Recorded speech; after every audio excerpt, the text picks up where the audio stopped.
the news, President Bola Ahmed Tinubu approved 50,000 Naira grant, food package for households. Rivers State Governor Siminalayi Fubara says PDP had failed Rivers people. Biden falter in debate as Trump goes on attack in the first TV debate. And in sport, NPFL referees to use gadgets to aid their officiating next season. This is the MLC TV Global News, reaching you live from the city of Lokoja, the confluent state of Nigeria. I am Abiodun Sadiq. Thanks for joining us. President Bola Tinubu has approved the National Construction and Household Support Program during the National Economic Council meeting in Abuja. According to a statement issued by the President's spokesman, Anjeru Ngalali, the program is aimed at boosting agricultural productivity, strengthening the economy, and providing immediate economic relief for Nigerian households. Ngalali added that the program, which was supported by the NEC, includes financial allocations and infrastructure projects across all geopolitical zones in the country. He added that a key component of the program is the approval of the 50,000 Naira uplift grant to be distributed to 100,000 families per state for 3 months.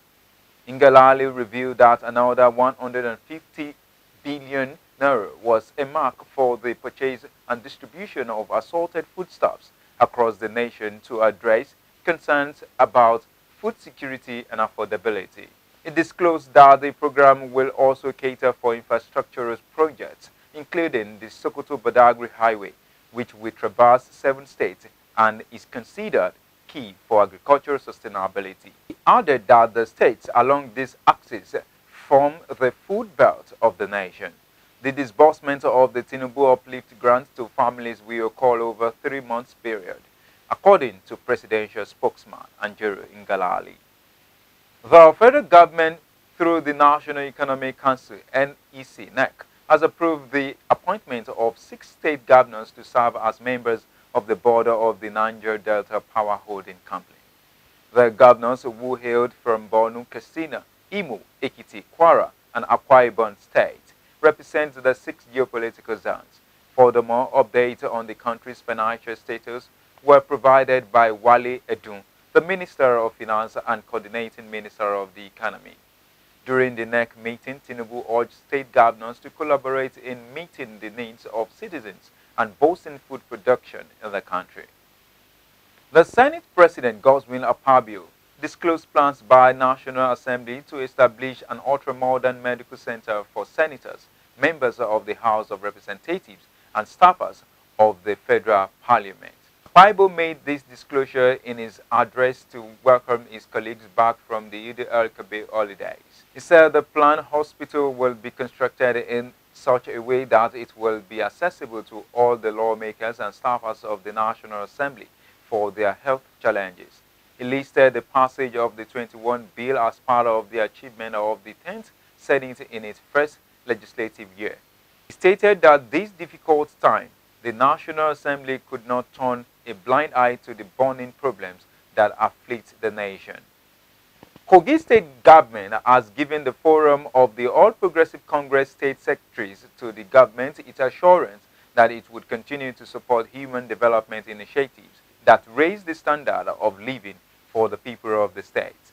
Governor Ododo, through his deputy, urged the SSGs to demonstrate loyalty, commitment, innovation, confidentiality, and diligence in carrying out their official duties. The governor gave the charges during the SSG's annual meeting held in Government House, Lokoja, the capital state. Governor Ododo reiterated the significance of maintaining trust and integrity in their roles. Our reporter has more. So with peace and plenty, Nigeria will be blessed. The State Deputy Governor Joel Salifu Oyibo, who represented the governor in his welcome address, emphasized the importance of collaboration between governors and secretaries to the government, highlighting the crucial roles that the SSGs play in the success of any state government. He urged SGSs to demonstrate loyalty, commitment, innovation, confidentiality, and diligence in carrying out their official duties. Kogi State is a state that is flowing with milk and honey, and a state that is blessed with natural and mineral resources. If you want to invest, please from your state, come down to Kogi State. We have enough land to give you. Kogi State, in the hands of my boss, my leader, the executive governor of Kogi State, Alhaji Eastbourne Ododo, whom I'm representing today. For being here, I want to charge you. In all our states, there is no governance or governor that can triumph, that can progress, if the secretary to the state government is weak. You are the life wires of all the states where you are serving. If you refuse to work, the state will be thrown into darkness. But if you live up to expectation, even the little that the governor can offer, the citizenry will applaud, because if you are not well informed, you are already deformed. And it is the work of the secretary to the government of the state to do that. I want your various states, in your various states, let your governors be happy working with you. Avoid the spirit of betrayers. The Kogi State Host Secretary to the government, Dr. Falashade Ayoade, described the conference as a gathering to celebrate the spirit of collaboration, excellence, and progressive governance. She highlighted the achievements of the previous administrations as a testimony to collaborative leadership and innovative governance. This conference represents a pivotal platform for us to share insights, strategies, and best practices that will further the development and prosperity of our respective states.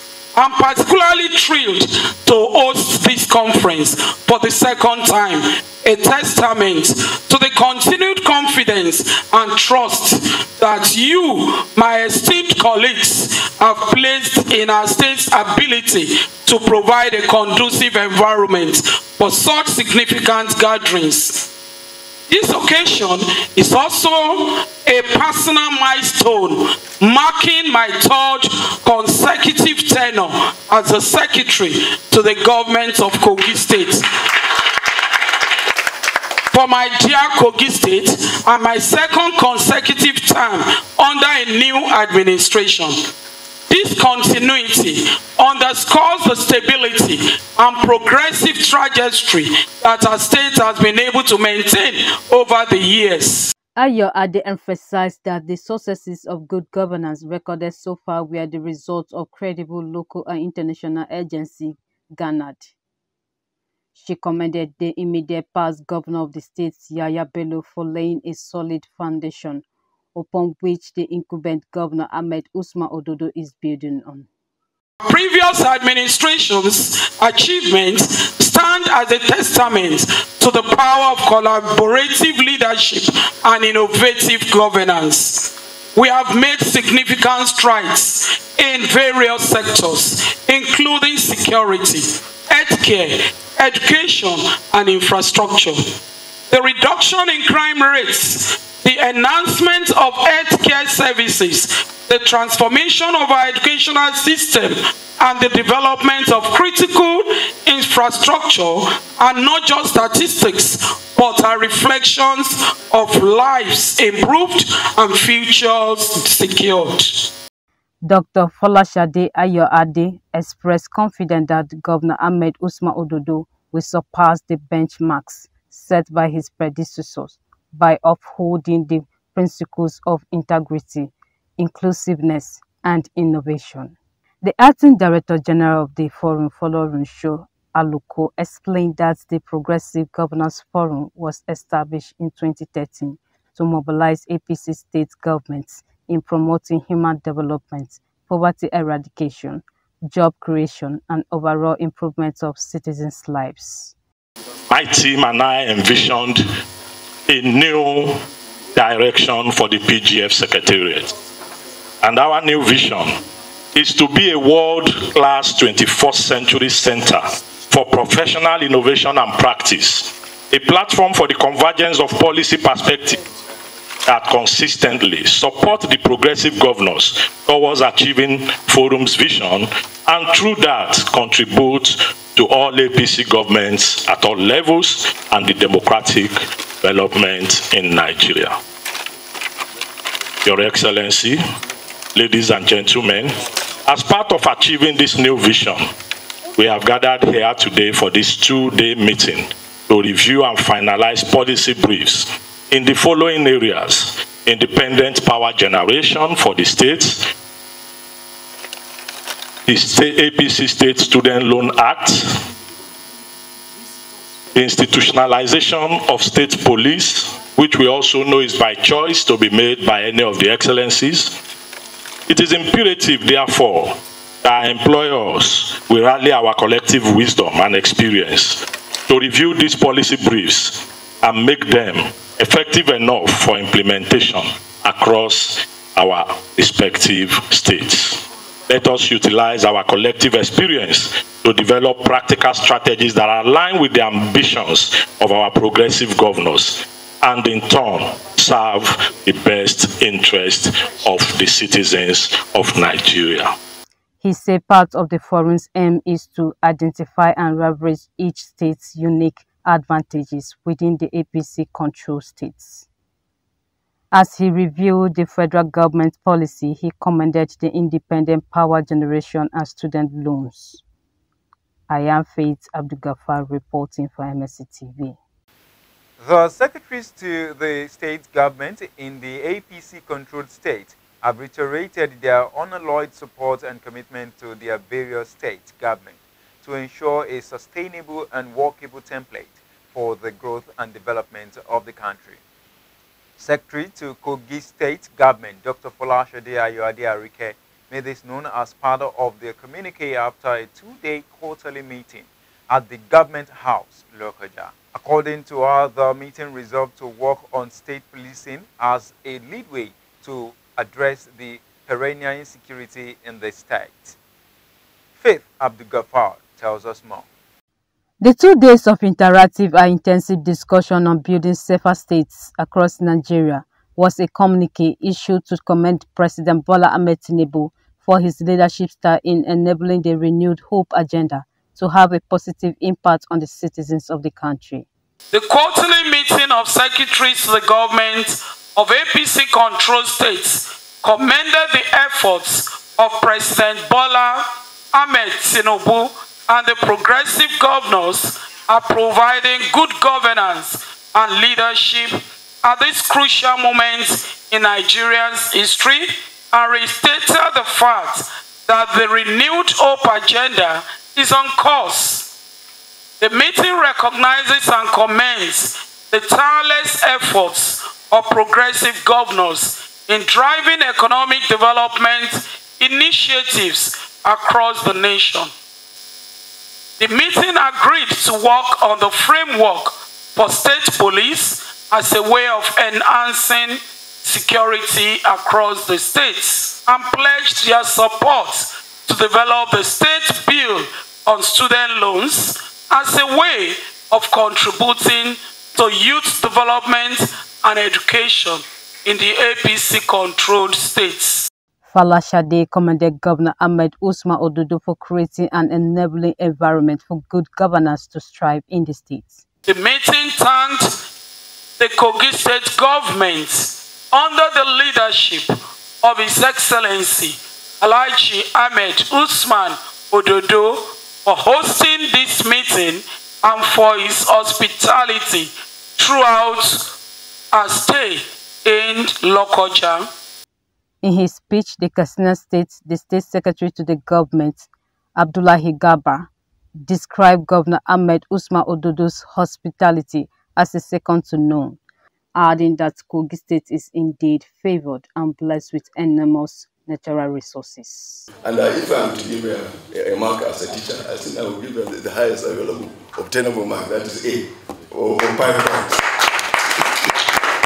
So, on behalf of myself and the other secretaries of the government of the state, the DG and the secretariat, we want to specially register our gratitude and appreciation to the Governor, His Excellency, Ododo, and all other officials, particularly to the Secretary to the Government of Kogi State. The SSGs resolved to continue to work closely with their governors and government to build states with zero or lower crime rates.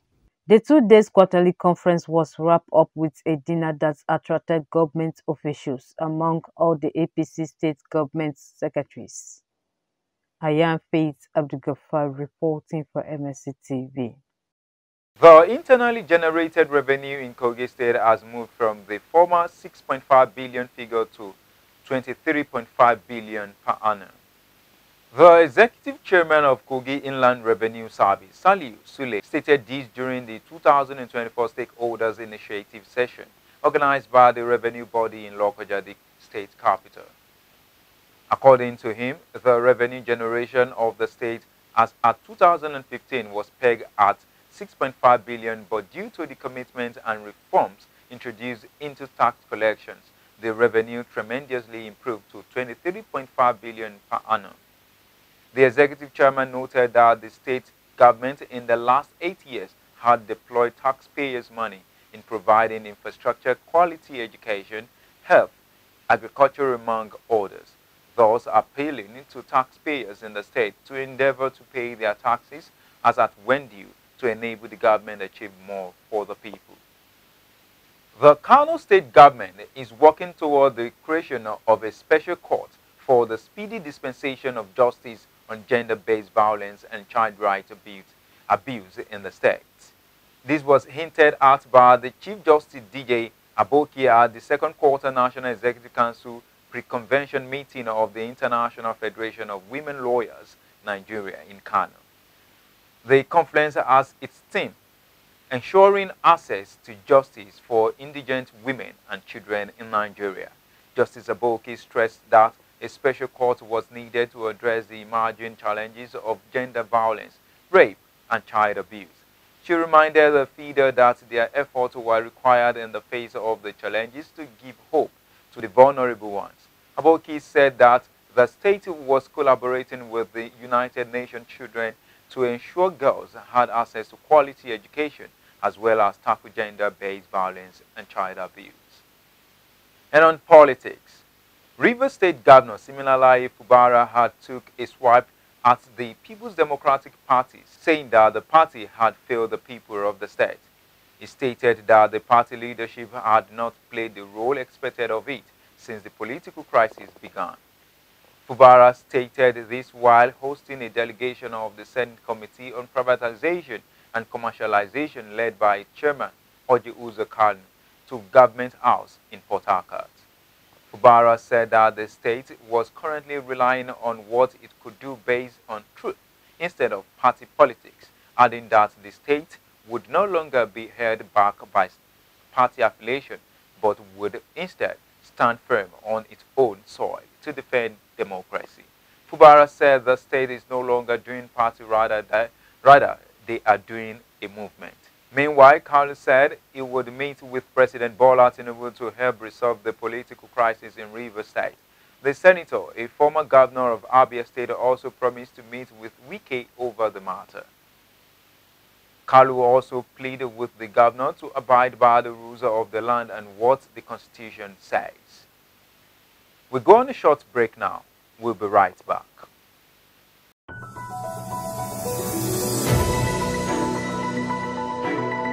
Malachi TV Online is here. For your timely and reliable news that reaches you fast with the breaking news, choose MLC TV. Get human interest stories right here on MLC TV with entertainment, sports, business, culture, tourism, and fashion news stories, all featured on MLC TV. Not forgetting political and current affairs news, state and federal government and people's matters will be discussed regularly on MLC TV. MLC TV, your one-stop online destination for unbiased, accurate news, entrepreneur ideas, and youth matters to the rest of the world. MLC TV, reaching everywhere, informing everyone.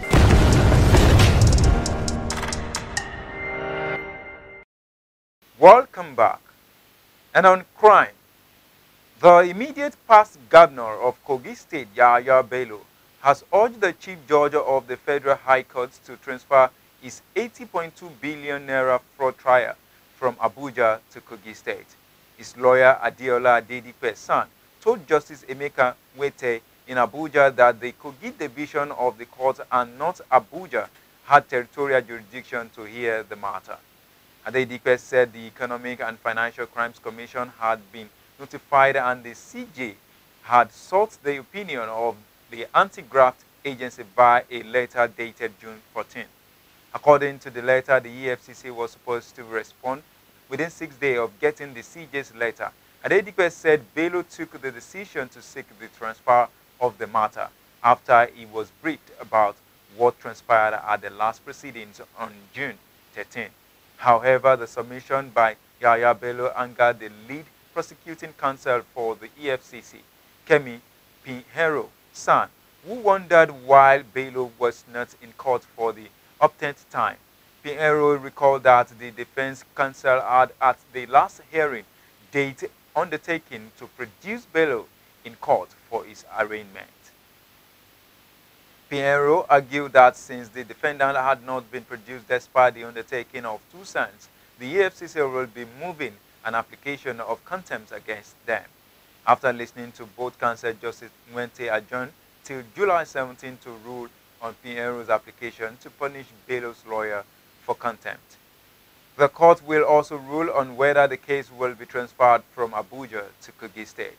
And on the foreign scene, Joe Biden gave a stumbling performance in a 90-minute showdown with Donald Trump, the first television debate of the 2024 presidential election campaign. Democrats expressed concern at the president's performance, with party insiders saying his early answers triggered panic. But Vice President Kamala Harris defended Biden, telling CNN it was a slow start, but there was a strong finish. Trump repeatedly attacked Biden on the economic and his foreign policy records, while Biden took aim at his rival's criminal conviction and alleged attempt to overturn the 2020 election. EU leaders have nominated current European Commission head Ursula von der Leyen for a second 5-year term in the bloc's top job at a summit in Brussels. Estonia Prime Minister Kaja Kallas was picked as the EU's next foreign affairs chief and former Portuguese Prime Minister, while Antonio Costa was chosen as the next chairman of EU summit. However, there had been resistance from Italy's Prime Minister Giorgia Meloni. Before the summit, she said the plans ignored the success of hard-right parties like her own in the recent elections for the European Parliament. And on sports,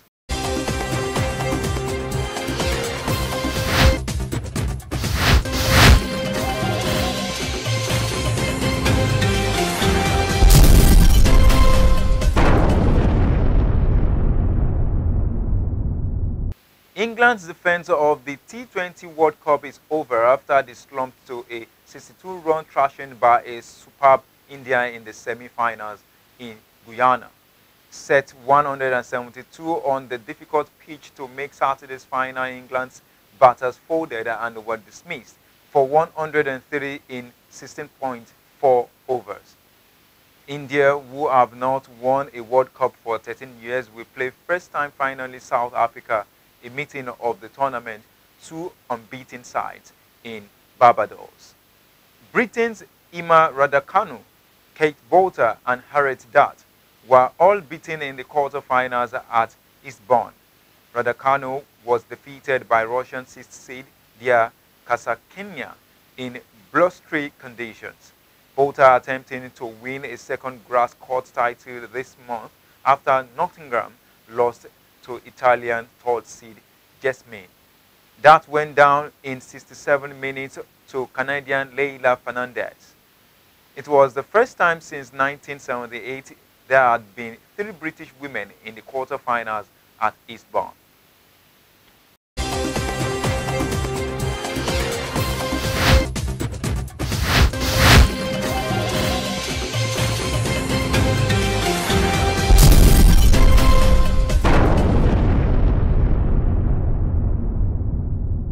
And on entertainment,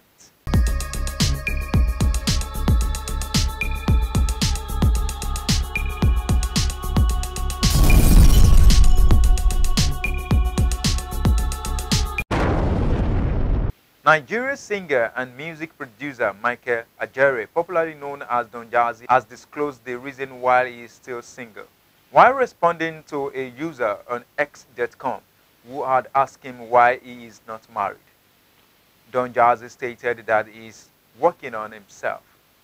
In 2021, Don Jazzy revealed that he got married to an American model and author, Michelle Jackson, at the age of 20. However, the marriage crashed 2 years later. He stated that the marriage failed because he devoted his time to music and neglected his family. He revealed the divorce hurt him. He is still very much in love with his music and would not want to marry another person and crash it up again.